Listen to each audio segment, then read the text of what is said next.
Hey everybody, welcome back to this lunchtime live Think Business with Jacob Saphier. Jacob, great to see you. I always love talking to entrepreneurs, and I love talking to entrepreneurs who have started something in Detroit.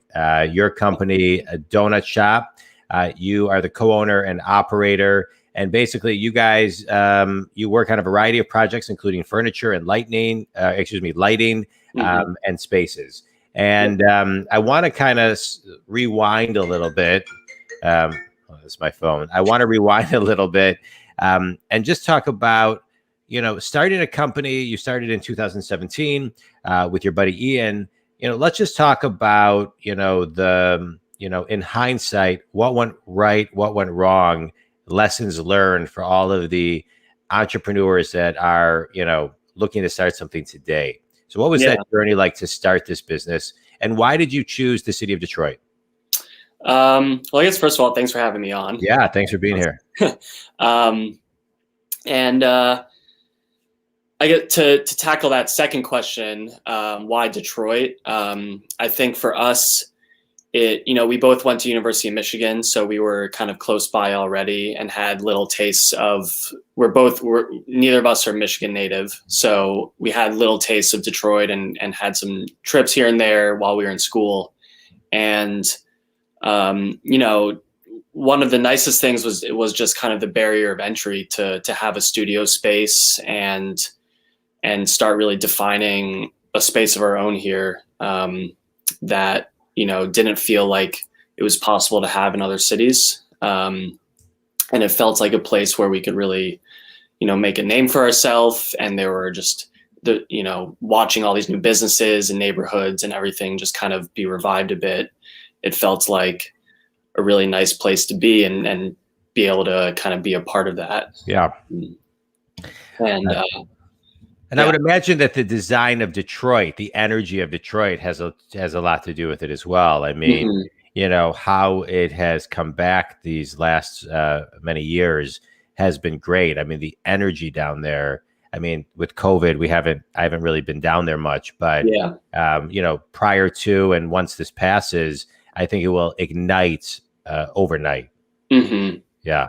Yeah, I think so. And I think with many places, it's kind of, Detroit and just other cities in general, I think it's kind of just like this breath that we can all take and kind of just like look at our spaces and look at our environments and how, what's working, what isn't working, and what do we want to keep around. So, I mean, it's pretty awful right now, but I think that moving forward, will be.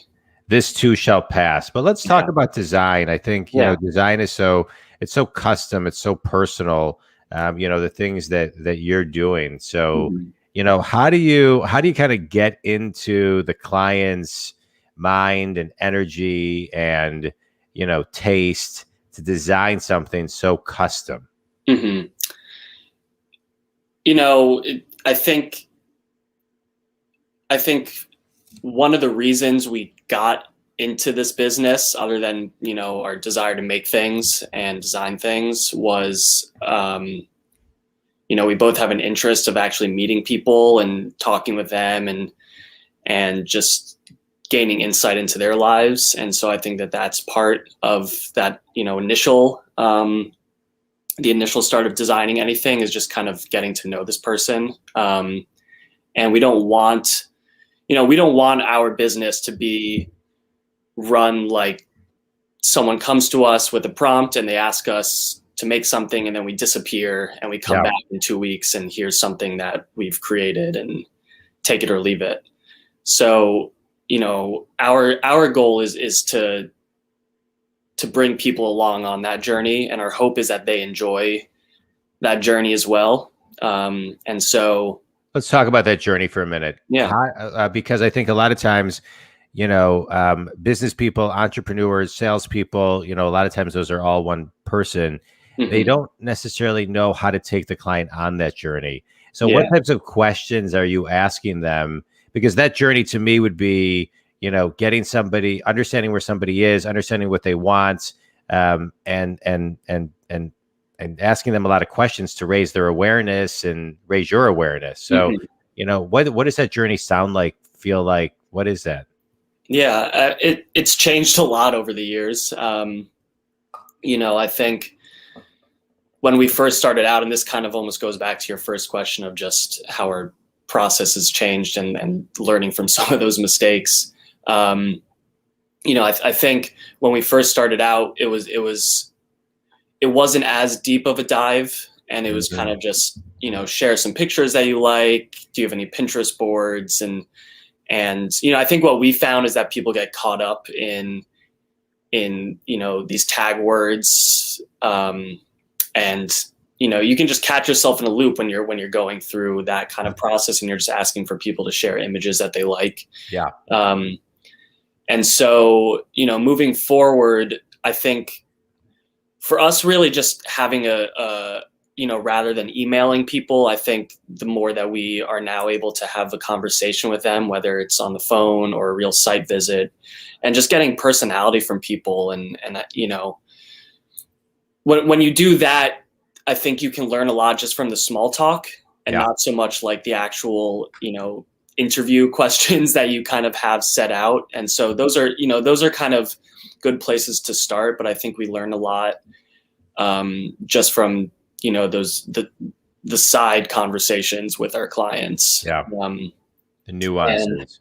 And moving forward, I think we're continuously working on kind of that questionnaire and how we dig for information from people. And I think the more we do it, it becomes more of that kind of like those parallel conversations where it's about something else and not really about what we're working on. And that's where you kind of learn more about what they really want and not what they've been kind of told to, like, how I gotcha. questions. Yeah. No, absolutely. Let me ask you this. When, so the projects that you guys work on, so somebody who's listening to this, well, first of all, how did you get the name Donut Shop Design? Because when I hear it, I think of a donut shop. So what is it? What does it mean? Yeah. And yeah, pretty much everyone we encounter asks the same question. Yeah. For us, I think it really just, it's kind of the feeling and emotion behind what a donut shop is. And so, when you see these old donut shops, especially in Detroit, where, you have a donut shop on every mile or so. And we want our work, and we want our clients to perceive our work as something that is fun and inviting, but also can be kind of like dressed up and down. I mean, you can have your simple glazed donut, or you could have, some other kind of a fancy donut of some sort. And so I think it's really just that we didn't want our business to be perceived as just, Jake and Ian's metal shop or Jake and Ian's fabrication studio. We wanted to set ourselves apart in that we have this kind of playful, sophisticated, and casual side, all of these things encompassing. And so we really wanted that to be, when someone comes to us, to set the mood. Yeah. And then personally, Ian and myself, just, we were friends in college, and, if we were working on a project together as a break, there was a donut shop in Ann Arbor that we would always go to. And so I think for us too, it was just like a place of where we could take a break and take a breath and have a donut, and it kind of lifts the spirits no matter what. All right, good. I love it. What have you learned about business these last couple of years? You started business in 2017. Businesses typically take a little bit of time to ramp up. And then all of a sudden, we hit, March 2020, and just the world changes. What are some of the things that you've learned as a business owner? And I know a lot of businesses in Detroit have been affected, small businesses in Detroit. So what have you learned as an entrepreneur and as a business person, and the importance, and this is another question, and the importance of shopping local? Yeah. I mean, I think the first part for us, especially in this past year, and it was we were sort of getting there before the pandemic, but I think this has pushed it a little more. And that's really just to think about how we can diversify our services and offerings. just because, when things got shut down and, construction was halted and no one was doing anything, that just became, that was our bread and butter at the time. And so when that kind of disappeared and wasn't, we weren't getting those types of jobs for, 2 to 3 months, it was really, how do we, in a time like this in the future, if this were to happen, not necessarily a pandemic were to happen again, but business was slow again, how do we position ourselves, whether it's developing products or offering, a different type of service. How do we position ourselves to have these different outlets where we can really sell things? And, one of the things we did during the pandemic, which was really successful, and wasn't necessarily something that brought us in a lot of money, but at least just in terms of getting our name out there and bringing awareness to our brand when, we didn't have a lot of commission jobs coming in, was we ran a design challenge where we had created these kind of fun chairs that had a very graphic element to it, shaped like cactuses and hot dogs and things like that. And we call them the doodle chairs. And so we created a template and we shared it with our followers on Instagram. And we said, all right, here's a template, now draw over it, a doodle over it. And we'll pick one in the end and make it and then auction it off as a fundraiser for a local organization. Oh, that's fun. And, the amount of submissions that we got in return were just, tenfold higher than we were expecting. We thought we would get, 20 or 50 doodles, and we ended up getting over 200. And, wow. And, that brings up another topic. How do you, as you're 28, you're a millennial, how are you using social media, and what is the power of social media to grow your brand, especially with, you're talking about Instagram, the design, the platform really seems like it should work. It works really well for what you're doing when it comes to photographs and design. I mean, it's the whole foundation of Instagram. Yeah. I think it's for us, it's a fine balance. We don't, on a personal side, we don't like to be on it all the time. So I think it's kind of in that sense, a bit of a, beast to tame or something. But we treat it as a way that we can really get our messaging and our tone out there to people who are following us. Because, other than our website and our face-to-face conversations with clients, I don't think we get our true voice out there and kind of are able to show maybe some behind the scenes or a story behind the piece that we're really working on. And so in that way, it's a way to just share a little bit more of ourselves with people, versus the website, which is more of like a, portfolio / real sales item. And so in a way, it's kind of where we can try out a little bit more of our creative freedom in terms of how we're messaging. Yeah. I love it. All right, good. And so tell people who your ideal client is and how they can connect with you. Yeah, I think our ideal client are small business owners for the most part. And I think it's, in part because it's exciting to see all these new businesses that are popping up in Detroit. And it's just, for us, it's relatable, it's like we're a small business and we've been around for 4 years, and it's exciting to work with other small businesses who are opening up their first brick and mortar shop, or their second or third. And, everyone, when someone's opening up a small business, it's an extremely personal thing. And we want the furniture and the space to feel personal to them and to feel unique. And so, I think that's why we love working with the small businesses, because we get to help them create, their dream store or their dream restaurant and how they've envisioned it for years, or, So for us, that's really great. And then we also really enjoy working with local architects and interior designers as well, and collaborating with them with small business owners and working with them. I love it. I love it. You sound like you're in your passion. A couple speed round questions. You ready? Yeah, sure. What does this quote by Tony Robbins mean to you? Success minus fulfillment equals failure. Success minus fulfillment equals failure. Yeah. Was that right? Yeah. The right equation. Success minus failure. Wait, what was it? Success minus fulfillment equals failure. I mean, you seem to be very fulfilled in what you do. I mean, I think it's just, for us, it didn't, this business didn't start out because we wanted to be rich and wealthy. Is because it was something that we loved doing, and it was how we wanted to spend our days. And so, money's important as well, but if that's all you're getting, then kind of what's the point?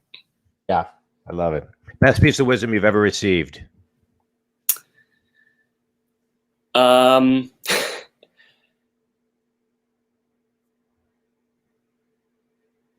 We had a professor in school who what he always said was, kill your own babies. and obviously he didn't mean real babies, but he meant ideas and concepts, and don't grow so attached to them. And I think that's always been helpful, that whatever you think at one time can always change, and it's important to remain flexible and be able to pivot when you need to pivot and it's not working. I love it. Last question. One thing that every entrepreneur needs to do today in 2021 to grow their business is?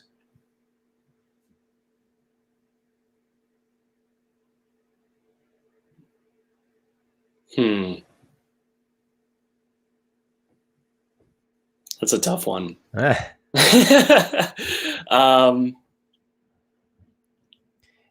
think people to do is, make sure they have a living business plan. Make sure that they're looking at that business plan every single day, and really just being present and in the moment while executing, and also not forgetting about their plan B. Yeah, because I think we have found that things can change so quickly. My last question then. Favorite book and why? I can add to that. Okay, please. Yeah, add away. I'd say, there's the business plan. And I think along with that, what's really important is just to have a goal, a 1 year, 3 year, or 5 year goal of where you want to be, and understand that can also change even if you've written it down 100 times. Yeah. But having a point to look to, I think, is just important, whether or not you really think it's, the be all end all. Yeah. Well said. Favorite book and why? Favorite book, I would say The Sparrow by Mary Doria Russell. Okay. And it's just it's a really wonderful sci-fi book about finding aliens, on a new planet, but it's written as it's almost more of a book about anthropology than it is about sci-fi and aliens, and it has nothing to do with design or furniture, but but I love it. Yeah. All right, good. That's great. All right. Tell people again your ideal clients and how they can connect with you, Jacob. We'd love to work with small business owners and help them build out their spaces and make it a reality. And we have a website, donutshopdesign.com. There's a form submission there that you can always fill out, or just reach us through our Instagram, or just send us a direct email at hello@donutshopdesign.com. And it's me or Ian responding to you. So yeah, it's great. I love it. Yeah. All right. Well, I appreciate you being on the show. I appreciate our buddy David Broner introducing us. I wish you all the best in the success of your business. If anybody needs Jacob, please reach out to him. And thanks so much, Jacob, for sharing your story. All the best to you and the growth of your business. And thanks for doing it in Detroit. I think it's great. So thank you so much. And Think Community, thanks so much for your time. Talk to you. Thanks for having me.